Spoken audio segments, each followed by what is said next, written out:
Hello students, welcome back to the brand new video, and today we'll discuss about one of the very severe attack in the cyber security field. It's called buffer overflow attack. And let me tell you, my name is Prashant and I'm a cyber security expert, and I have been taught more than 2000 students in last 5 years. I live in Europe. You can connect to me via WhatsApp, Telegram, normal call, or the email.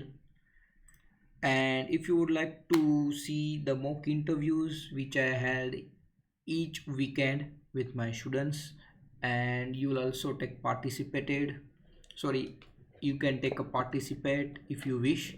Many of the aspirants and my YouTube subscribers emailed me recently and they're gonna participated. So let's discuss about buffer overflow.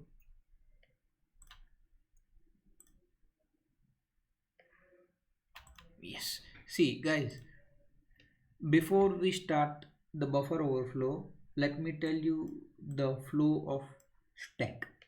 See how the stack is performing in your operating system, in your devices. See, before the attack, we have the space for buffer, base pointer, that's we call as a ESP and EBP for the current and next pointer. I already mentioned here.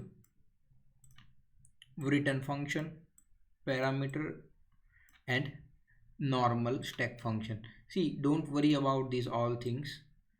Nobody will ask you about this, but for your understanding, you should know. After the buffer overflow, you can see the buffer, base pointer, return functions all are filled with the malicious code.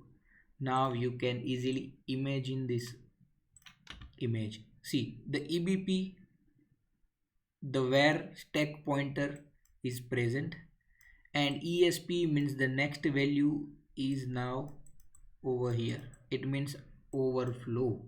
What happened? See, before it overflow, we have, see, the stack lower address and higher address. But once we started the buffer overflow like this, it started, and the ESP means the next pointer is over here, means it's already overflow. And in actual scenario, the AA is nothing but our RCE, remote code execution. Okay, so now we understand, and let's see, there are two type of buffer overflow. First one is a stack based buffer overflow, second one is a heap based buffer overflow.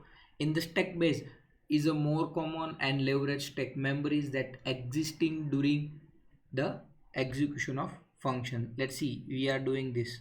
It's called a stack base, and heap base is more advanced and involve the floodings of memory, and it's little bit tricky.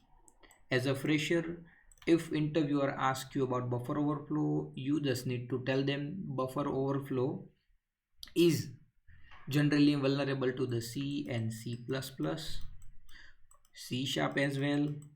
Yeah, and if they ask you that buffer overflow vulnerability, how we can protect from it, then you should know we need to change the code structure, syntactical function, and one more thing. Guys, before you go into the cyber security, you should know the eavesdropping. If you don't know about eavesdropping, guys, check my older videos, subscribe to my channel for the live mock interviews. And the last but not the least about the buffer overflow, because I am not explaining the buffer overflow in depth in this video.